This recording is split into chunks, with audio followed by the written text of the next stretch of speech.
Um, okay, so today we're inviting the speaker.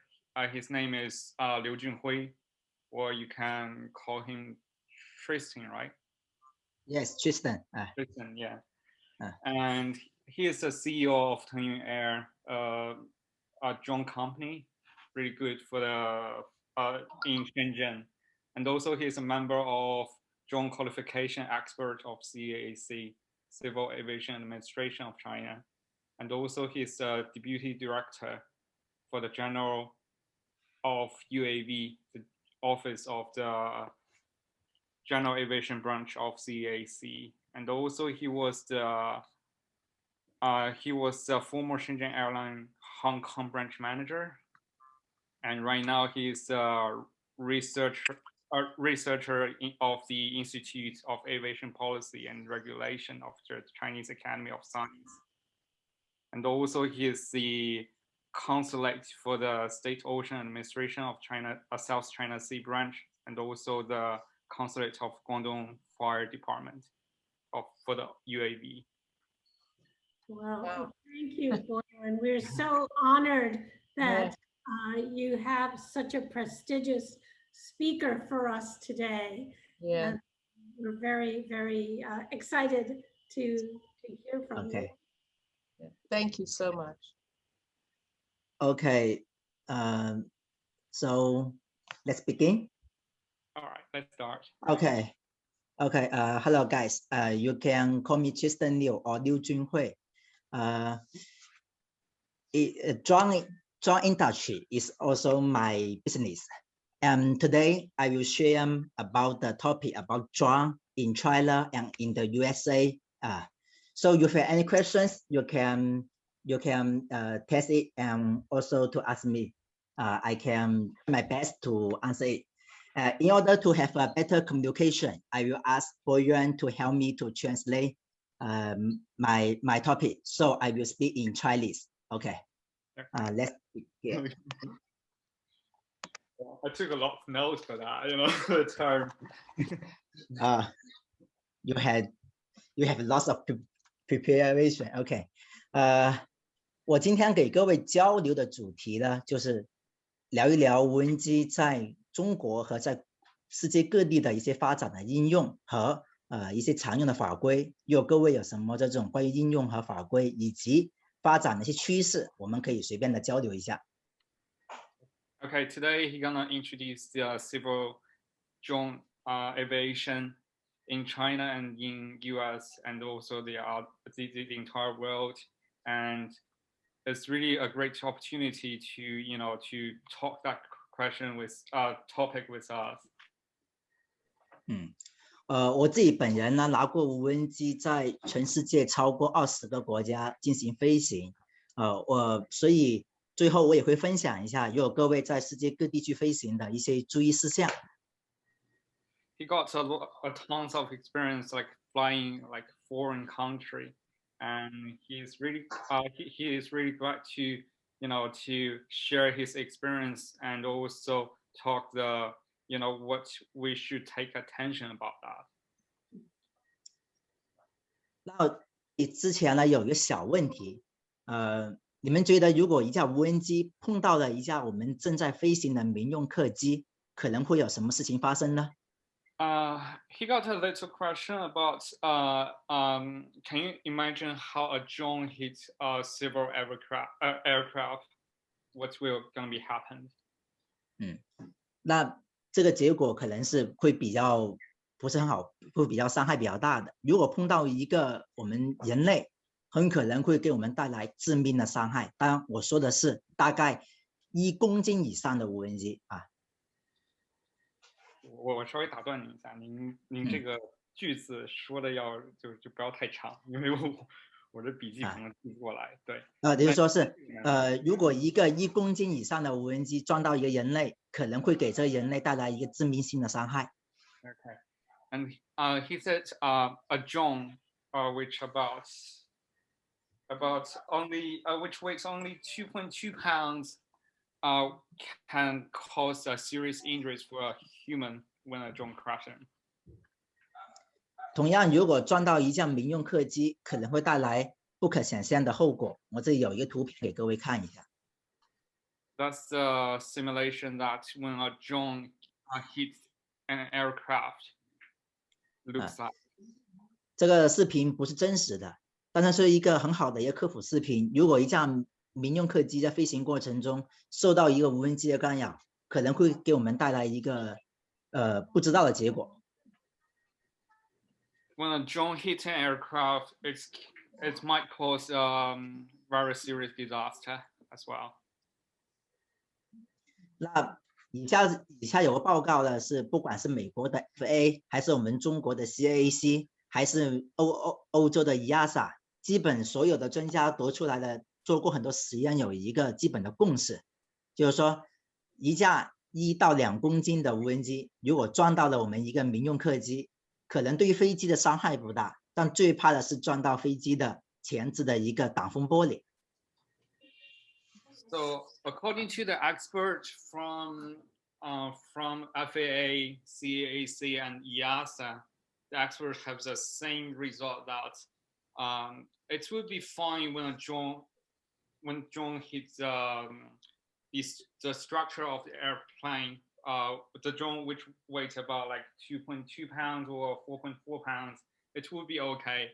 But they are more worried about when a drone hits the windshield of the cockpit. 那我补充一句吧，如果撞到了一个迎风玻璃，可能会在驾驶舱里面形成一个小型的一个爆炸，玻璃很可能会危及到飞行员的安全，最终整个乘客的安全也会威胁到。Okay, when a drone hits the windshield, because the battery and the other electrical part, it would cause explosion and damage the windshield, and also can cause a serious injuries for the pilot as well. 那我这里列举了一些我们日常的生活中可能会看到的不同的无人机类别。那第一个呢，就是翅膀是固定的，我们称之为固定翼类的无人机。这一类呢，适用于长距离的飞行。Okay, that's the different type of drones, and the first we saw is basically fixed wing drones or fixed wing UAV, so which is basically mainly used for the long distance flight. 那目前不管是我们中国还是美国，都有这种固定翼的无人机可以实现环球的飞行，环地球。In both US and China, we all have that type of drone which can have ability to fly around the world with one charge only. 通过太阳能，你可以补充一下。Used by the solar power. 那第二种呢，这一种呢，我们叫做多旋翼类的无人机。这一类呢，我们还会有2个分类。如果只有1个旋翼或2个旋翼的，我们称之为直升机；如果有3个或多个的，我们称之为多旋翼无人机。那市场上我们最为主流看到的大疆的飞行器，就基本都是多旋翼无人机。So the other type is multi-rotor drones. So multi-rotor drone has 2 types. One is the helicopter, which has 2 rotors only, 1 or 2 rotors only. And the other type, which is the most popular type, which is the 3 and 4 or even more numbers of rotors. And that's the most popular one. And many, for example, like DJI use that a lot on that one as well. 还有一种不太常见的飞行器啊，我们称之为无人飞艇。而这种无人飞艇呢，它在我们近地球表面飞行的，所以我们日常生活中可能不会用到。And the other type of drone, which is really not common to seeing, which is unmanned airship, and which is fly at extremely high altitude, and so which is barely to see for us. 为什么突然一下无人机会变成给大家那个受到关注呢？因为它用途开始走进我们生活。So why the drone got more and more popular He says because of the drone are getting involved to our life, normal life. 那我这里列举了一些我从新闻报纸里面看到的图片。He shows some picture from the news about the drones. 有一些欧洲国家开始拿无人机来给我们送餐食。In some European countries, they start to use drones to do the attendance or waiter and use as a platform to do the delivery service.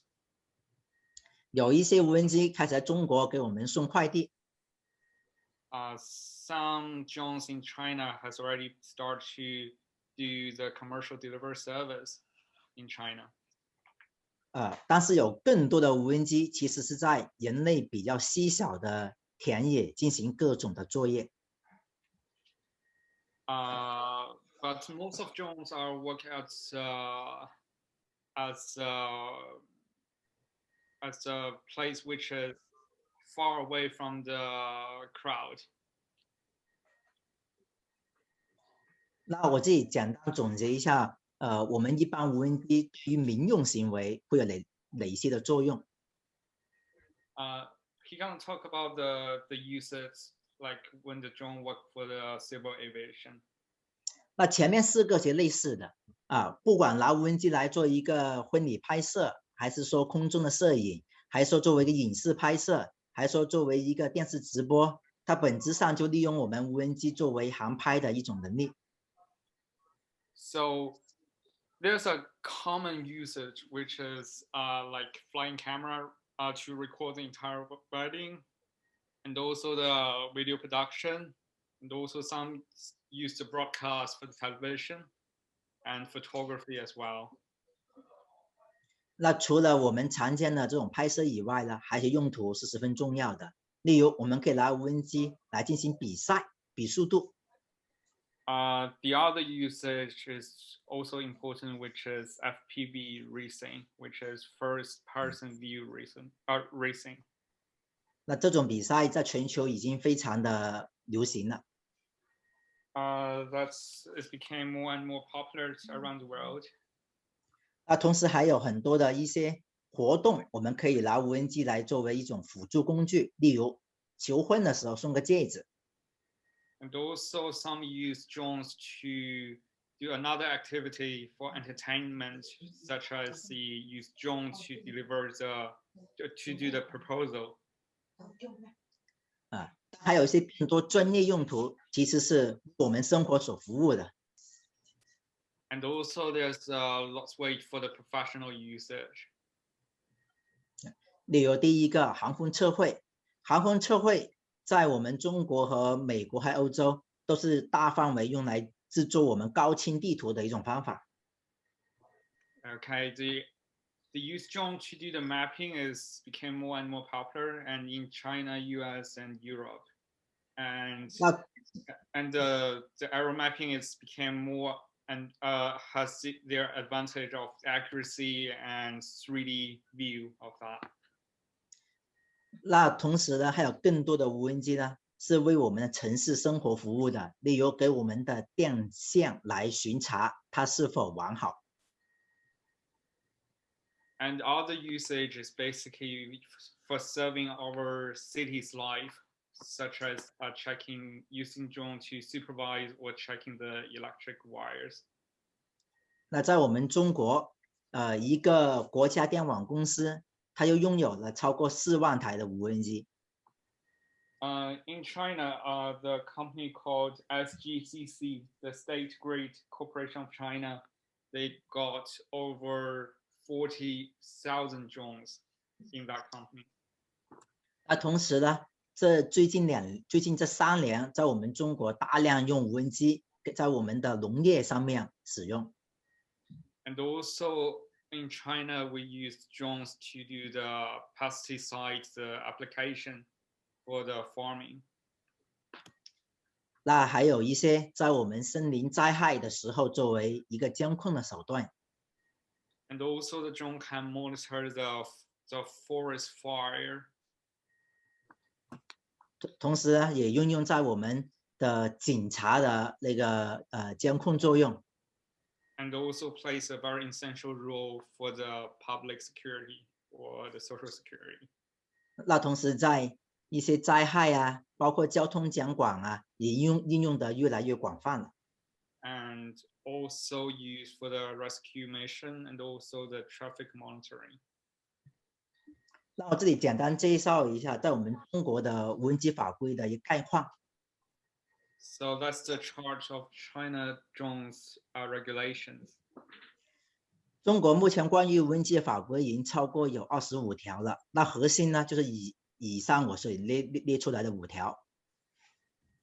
So in China, the regulation laws has already for the drone is already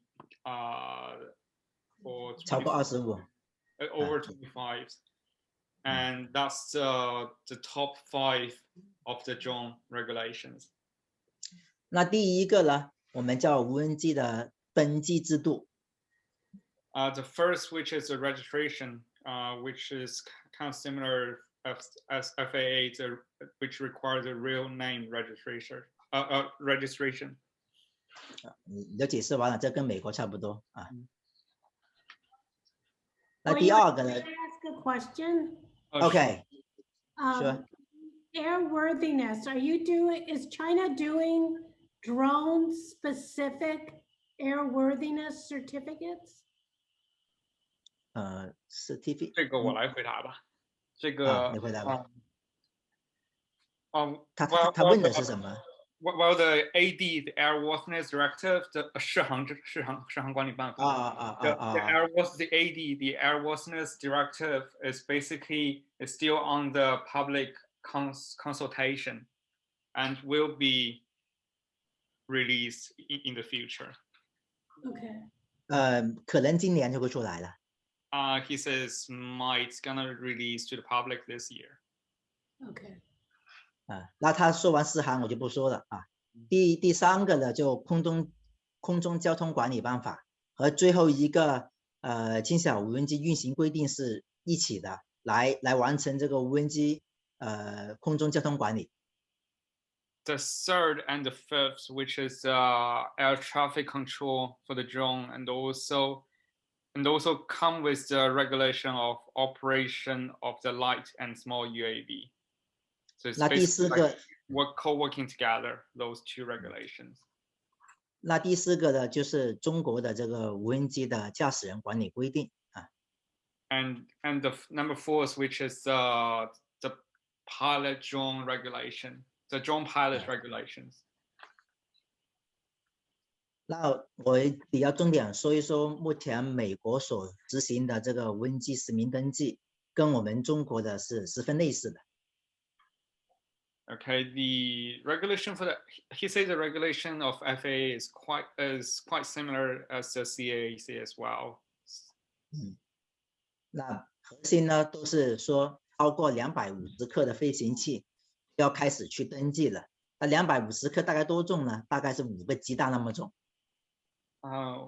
Both requires 250 grams, which is approximately 0.5 pounds. And such, which is just like 5x, the weight of 5 eggs. 所以在不管中国还是在美国，如果一架无人机它重量超过250克，是要受到政府监管的。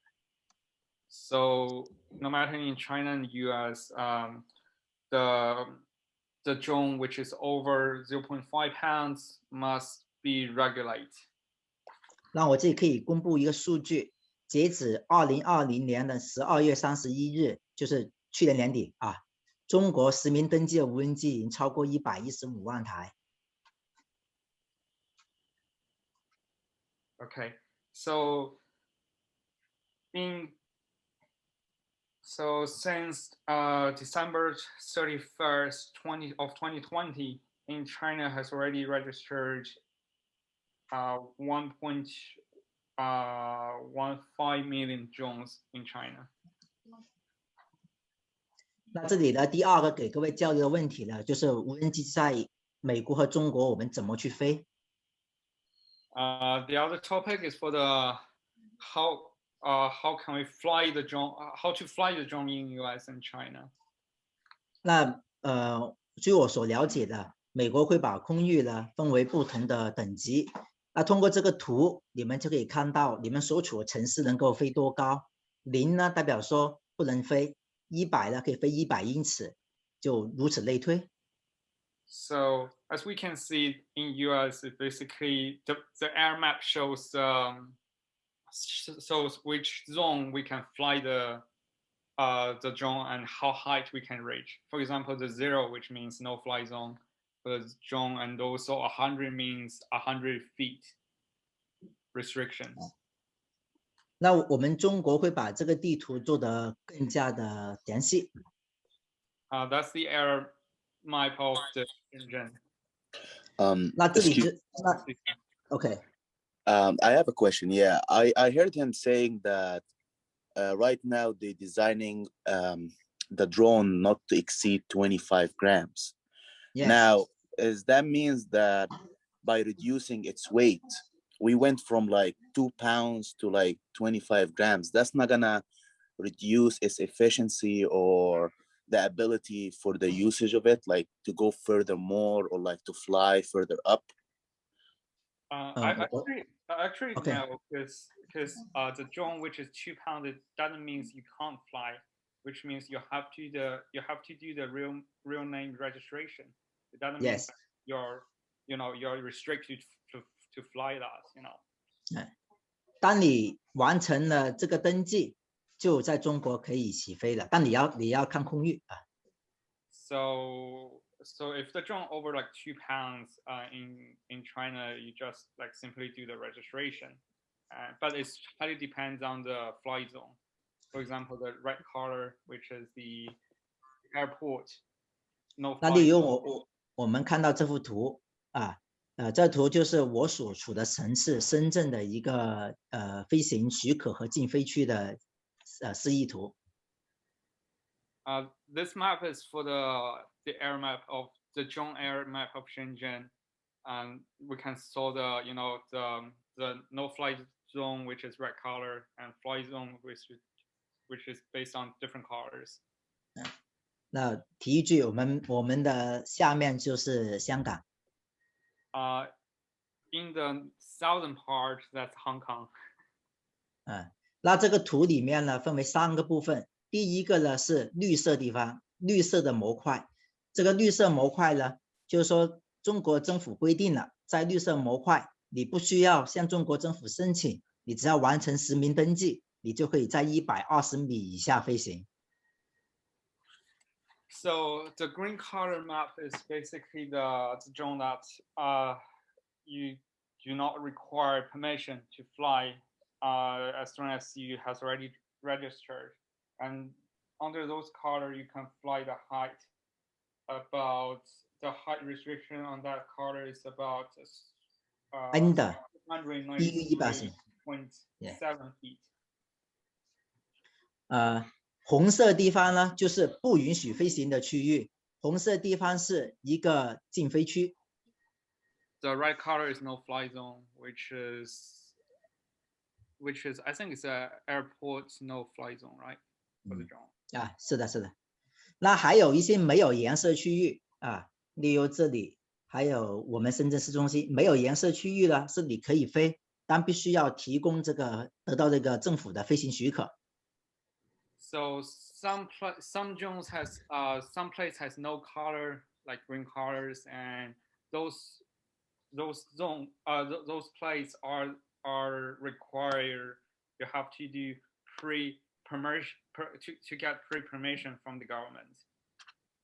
那如果你想得到这种飞行许可，就必须要完成我刚说的第4个法规，你要取得中国民航局的无人机执照，你才可以申请。So if you want to get the permission, you have to get the pilot drone license of CAAC. 这一点我也很好奇的，一会请美国的教授帮我回答一下，在美国需要取得这个美国的执照吗？ He also has a question like when how how's FAA how's FAA registration of that area? Do we have to get the permission from the government when we fly some certain place of the drone? If you're flying in controlled airspace, you have to have FAA permission. But we now have an automated system. How can I get the FAA permission? Is it I have to apply the drone license in USA, and also everyone can apply it to get the permission?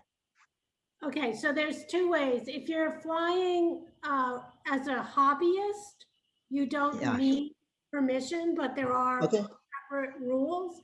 If you want to fly commercially, you have to get an FAA drone license, and there's no citizenship requirement, but you do have to have a local address. So you have to have a US address. You have to have government ID with a US address, and you have to pass a security check, which I'm sure you would be able to pass a security check. But the hardest part for foreign nationals is having the local address, with government ID. But now there's an automated system for getting FAA approval in most areas. So you can just use an app, enter the information, and if it's not in the zero grid, you usually can just get automated approval. OK，后面就说到，就是我们中国的目前对于无人机的执照培训是一个很专业的行为。Okay, in China, the drone pilot license training is really strict and professional. 我们每个人的训练都要近20多天，是连续训的训练。Everyone who wants to get the drone license must be trained for constantly 20 days. 在中国目前取得无人机执照的人呢，大概已经有约7万人。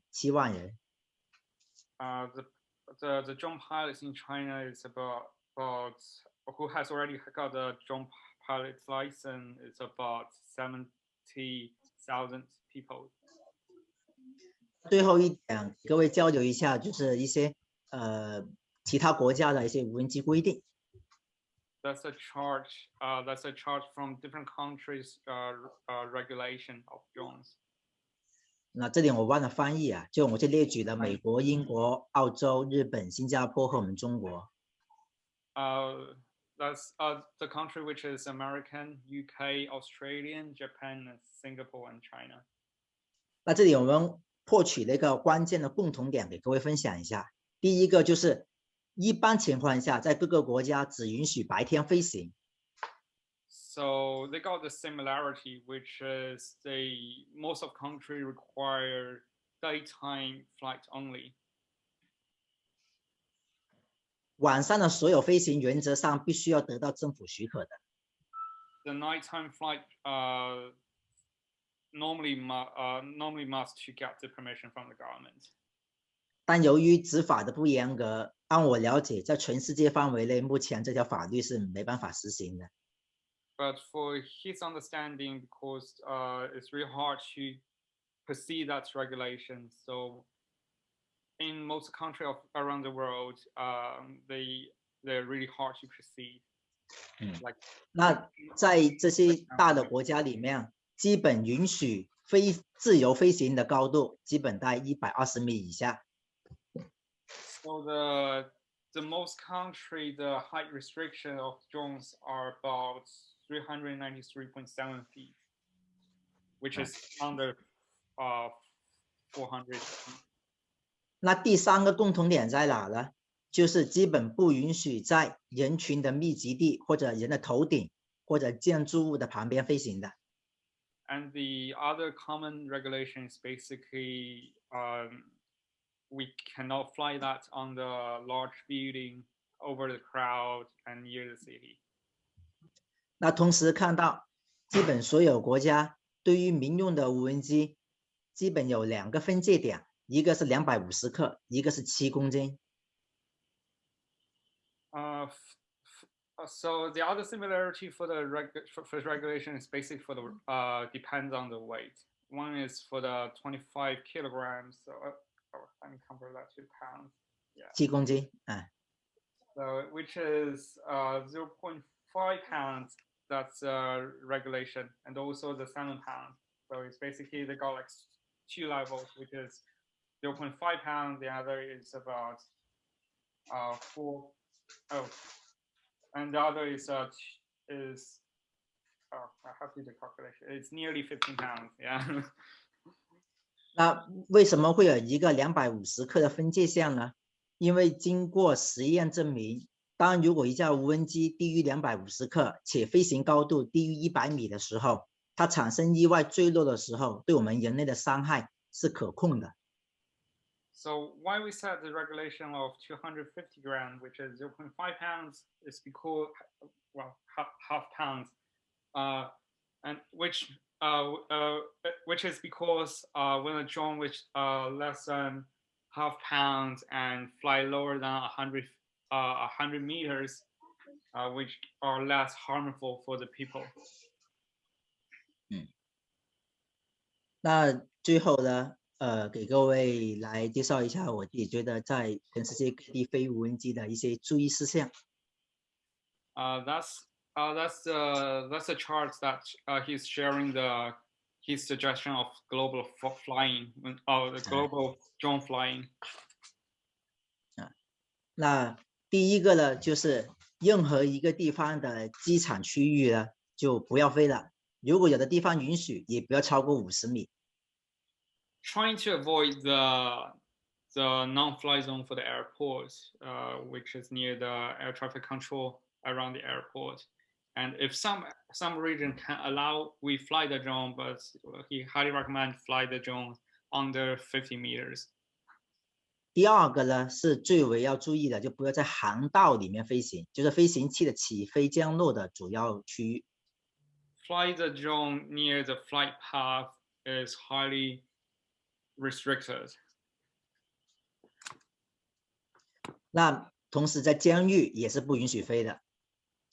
And also we cannot fly the drone near the the prison, like 在边境口岸也是不能飞的。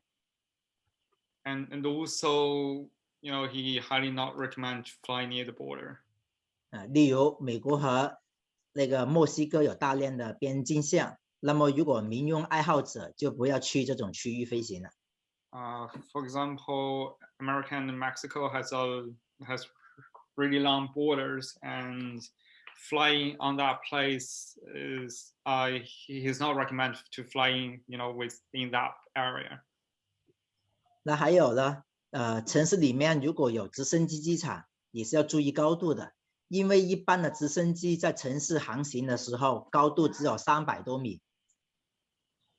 And he also mentioned the height restriction near the helipad.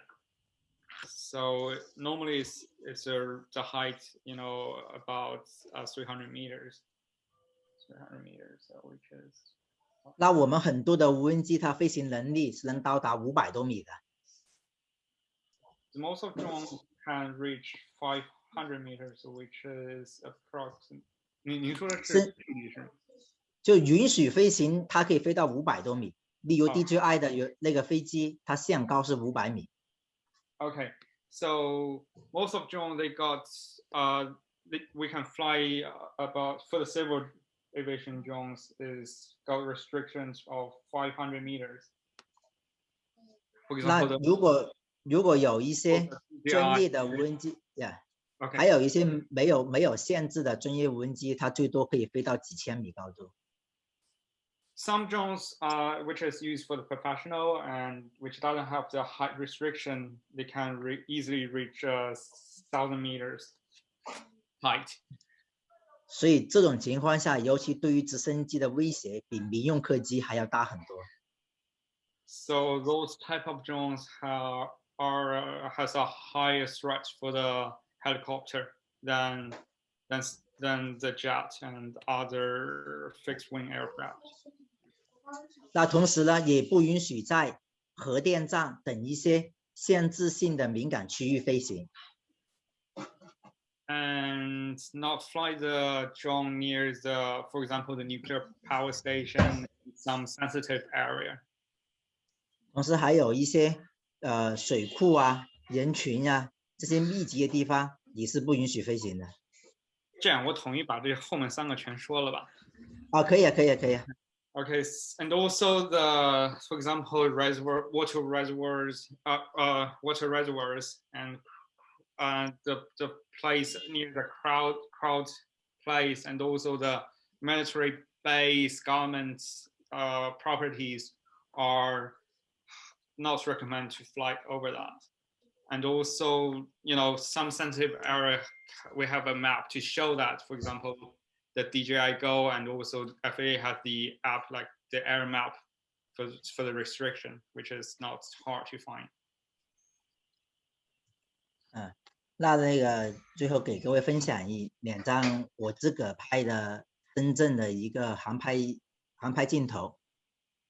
That's a picture that he took by his drones in his hometown Shenzhen. 那从空中看下来，城市会很美，但反过来呢，也需要我们这些从业者共同去维护和完善这个行业，让它更加健康的发展。So, looking the city, look the view from the top, at the top or by the air is beautiful, but we have to protect the safety by ourselves and professionals' expertise. What drone is he using? What drone are you using? 您用的是哪家？Mavic 2 Pro. Yeah. Mavic 2 Pro. Oh, really? Wow. Yes, beautiful. yes. Beautiful. Okay. Wow. 最后呢，我的话题基本已经分享完了，所以有什么问题可以提问，或者给我写邮件都是可以的。Okay, that's his email, and also he's welcome us to ask him some questions. Okay, so let's so should we stop the share and 您可以停止共享了。OK，好的，行，慢一点点。OK。Are there any questions? That was very interesting. All right, and actually before the question, because I have to do the interpretation, so when you ask some question, please try to avoid some long and complex sentence and speak that slowly, because you know if for normally I can understand what are you talking about, but right now I'm doing interpretation, so which is one part of my brain are doing understanding, the other part is finding the words, so. Yeah, I know what you mean. I've done simultaneous interpreting myself. Okay, if there are no any questions, I see that Professor Alzawa is on. Amir, do you have any questions? I know you're a drone enthusiast, a drone professor. Morning. Yeah, good morning, everyone. Thanks for the great presentation. It was very interesting, actually, to see how things are done differently, and it was quite an interest to me to understand it too. At this point, I'm still following up with the question. I see that the rules are different, the weights also, and I like the points at the end, which you're actually trying to come up with a good way of describing how we should put the drone flying to be safe. Just basic points. Yeah, I did, Boyuan, if you can let Tristan know that there are 2 very significant FAA rules that go into effect March 16th. One is that with special lighting and training, pilots, drone pilots will be able to fly at night without permission. Yes. You're Okay. familiar with that?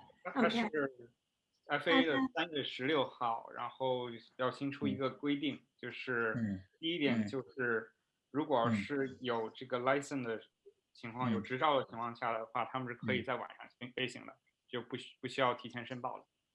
哦，那美国这个 license 容易考吗？或者说允许外国人考吗？他刚才提到过是可以外国人考的。不，就是没有但我说容易，就说你要学习多少天才能够获取的呀？He's asking, is that difficult to get the drone license, pilot license in US? What's the requirement for the drone to get in drone regulation? Really, just passing a test. I mean, you have to study for a couple of weeks, but basically passing a test with, I think, 60 questions.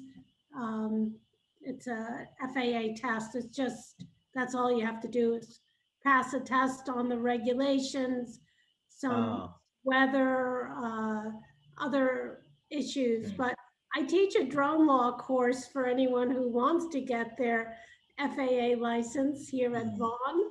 So you're welcome to take the course. Okay. Oh, the other thing is flights over people in a drone under 250 grams will be allowed on March 16th by licensed pilots. But I wanted to ask you, what's happening with passenger carrying drones in China? 有什么消息关于可以就是载人的无人机吗？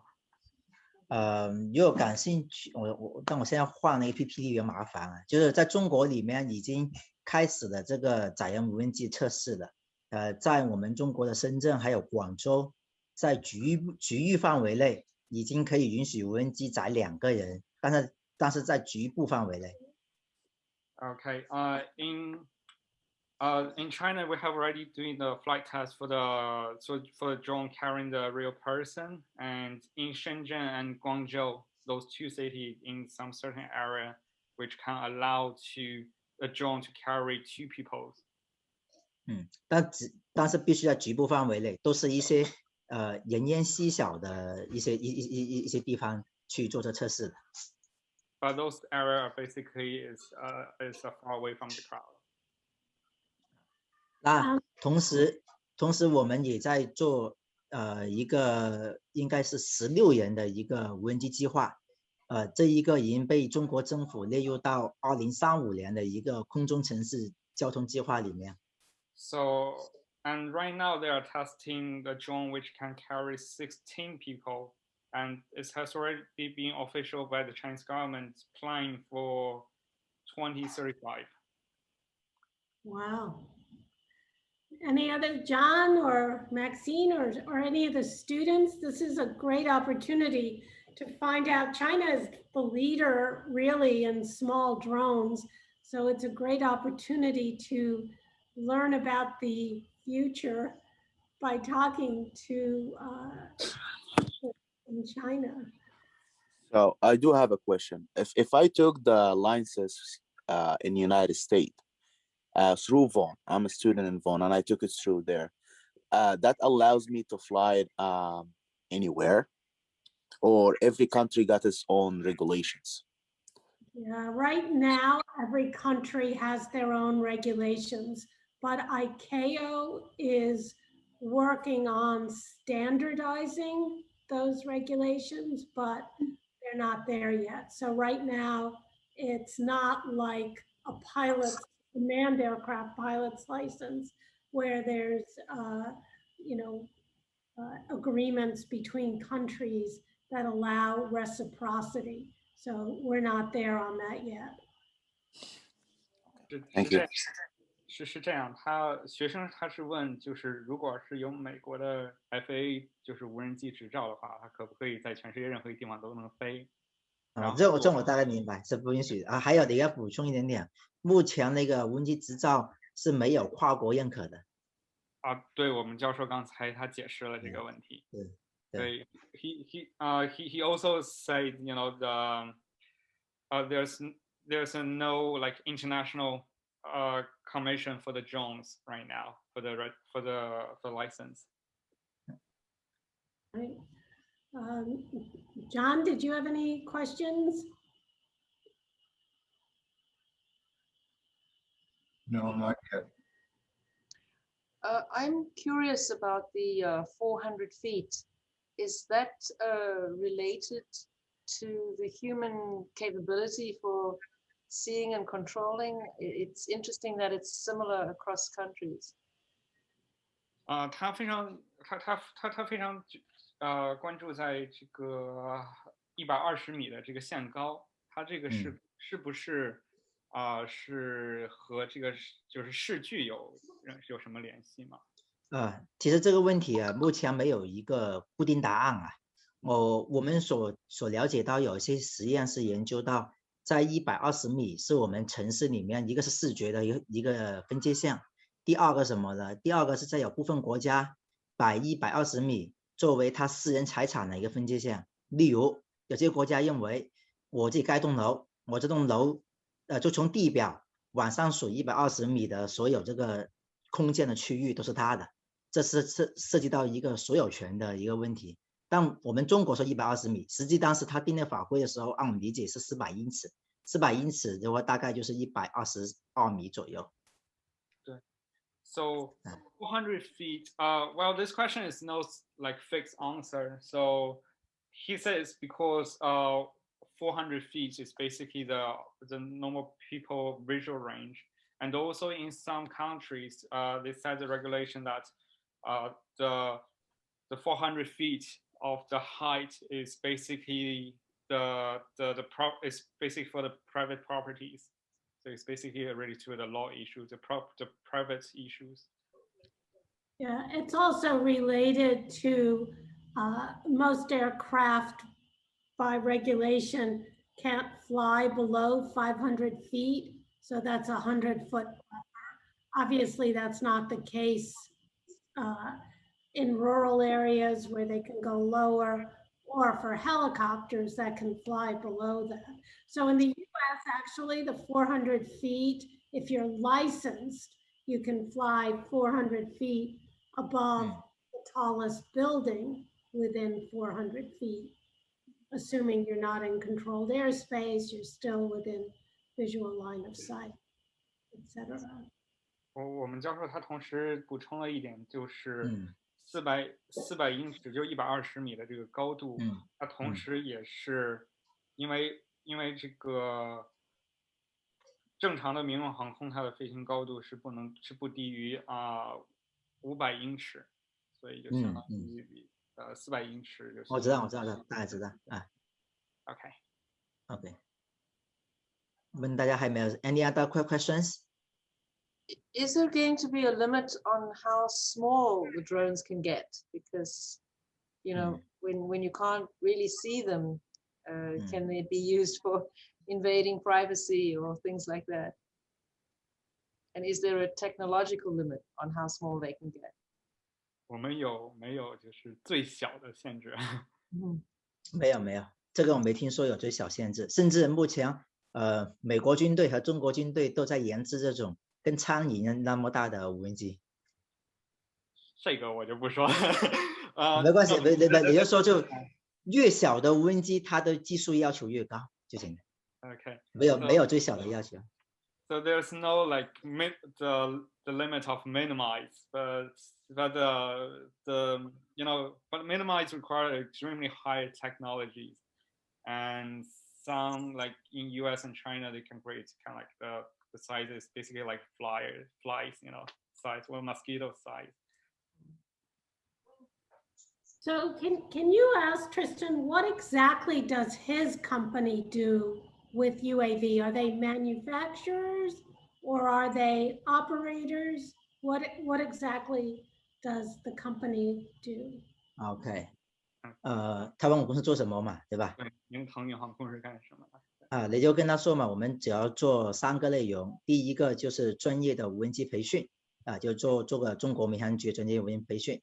第二个呢，就做飞行服务，帮政府从空中获取一些3维数据各种数据。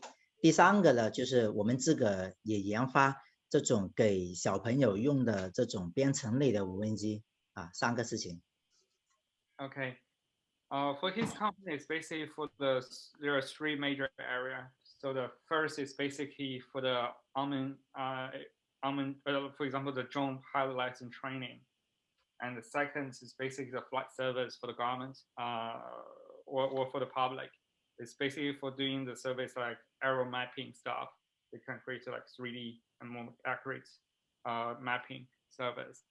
And the third is basically they also do some development for the drone that can fly by the children. 为什么我们只做给青少年用的小型无人机呢？因为成人用的已经有 DJI 了，它太厉害了，我们不敢做它做的东西。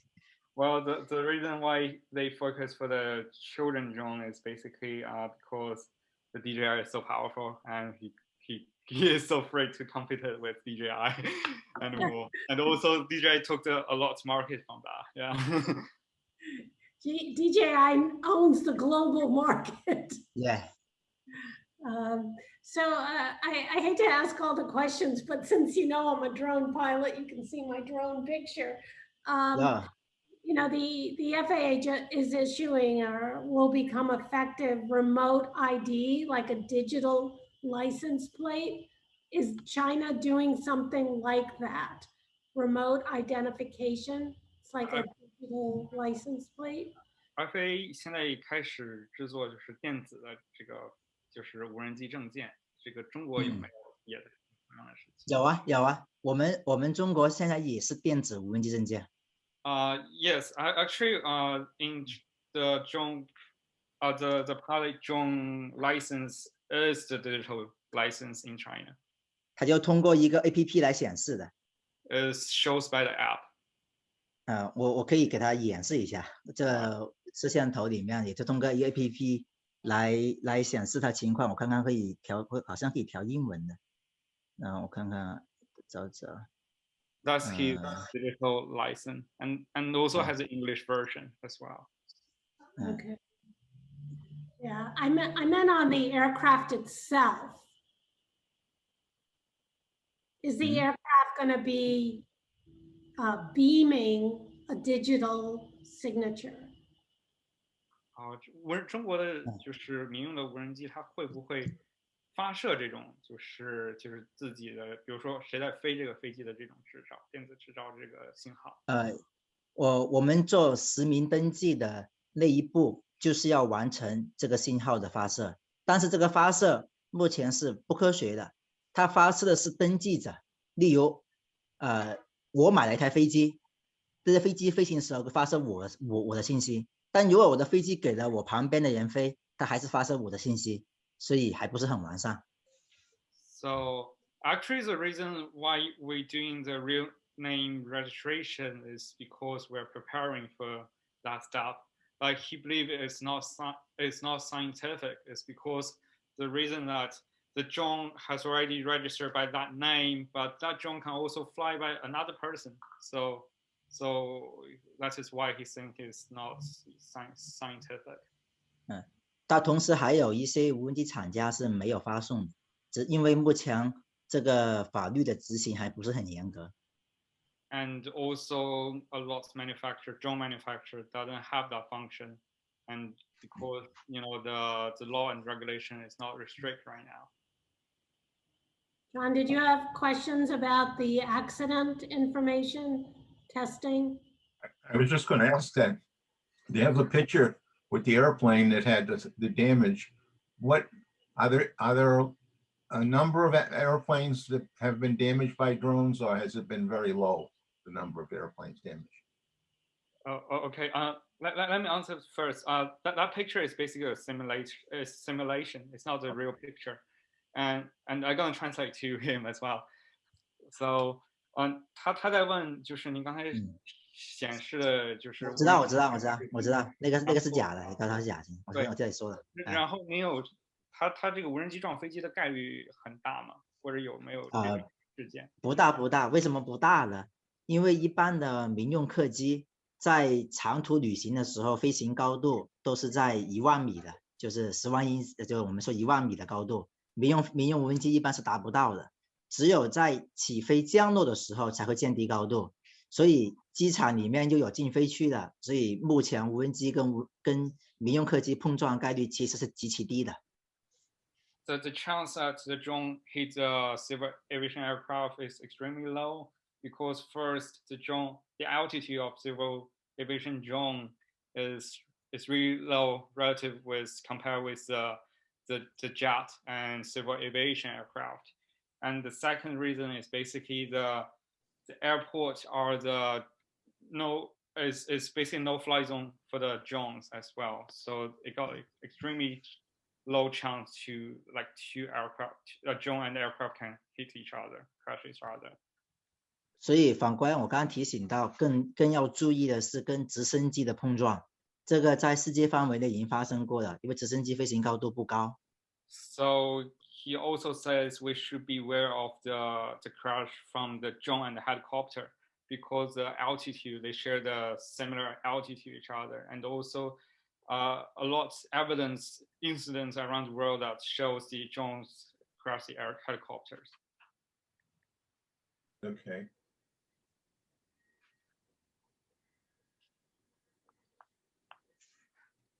Any other questions, comments, thoughts? It's how does he what work does he do for the government? You said for the Civil Aviation Authority in China? Like you mean what he did? What Tristan, yes. 他问您给中国政府做什么？就是无人机的这个测图是做些什么？就是刘律师话说，我就是专门研究那个欧洲航空局和你们美国 FAA 的一些政策，我的工作。He is basically specialized for the. He not only doing the map, he's also working for the CAAC for the analyze the regulation and laws of drones. 一般你们FAA 或 EASA 发布一个无人机证件，中国就 CAAC 如果认为重要的话，会发送给我们，要我们提建议，或者说是是否值得我们引起我们就是是不是相互可以学习吧，大概就是研究双方政策啊。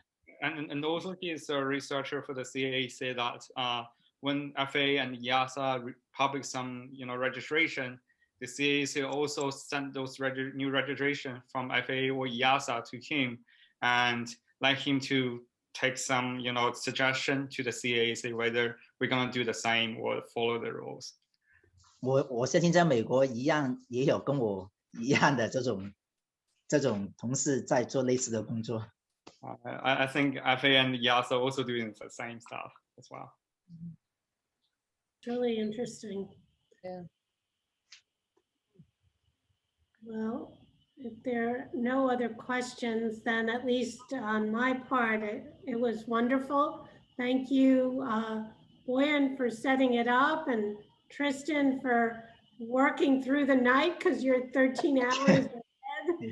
So I will personally take you up on your invitation. I will come to Shenzhen and I will go to AI's factory with you. You can send email to me. I am very glad to guide you to take a visit at DJI and also the Shenzhen city, very beautiful city. That would be wonderful. Yeah. That would be wonderful. Okay. We would all like to be there. We really appreciate this.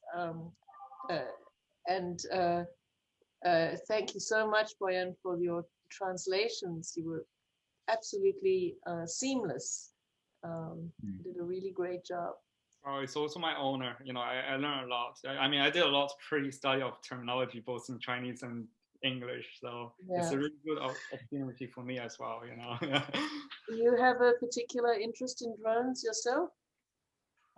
For me, actually, before I came to Vaughn, I was also a member of ASFC, Aerosports Federation of China, to fly the remote control one.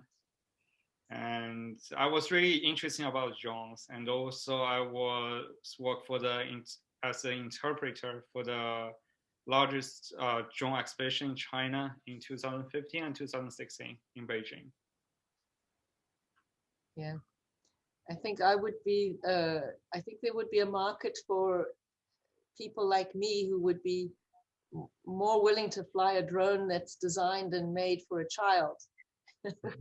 And that would be, I would assume it would be easier. And I'm wondering, you know, if there's a lot of interest by parents rather than the children themselves. It's just a question. Oh, OK， 他觉这个得问题，OK， 我大概明白，不过你还是再说一下吧。我也没想到，有点突然。他觉得有点突然，是我没细听，我以为他在跟你聊天，你可以跟他再确认一下这个问题。他觉得他更适合就是飞一些适合小孩的无人机啊，然后因为有些更简单一些，然后您觉得这个市场会很大吗？就是我认为它大，所以我才做这方面的那个产品设计和研发嘛。The reason he doing that because he is really because he forecasts the market is going to be extremely huge in China. Right. Thank you so much. We really appreciate this for both of you to have done this. Wonderful. Yeah, I really, as a drone pilot myself, I was really fascinated. So thank you so much. And we'd love to have you come and visit us in New York when things quiet down. Okay. Bring a few new drones with you.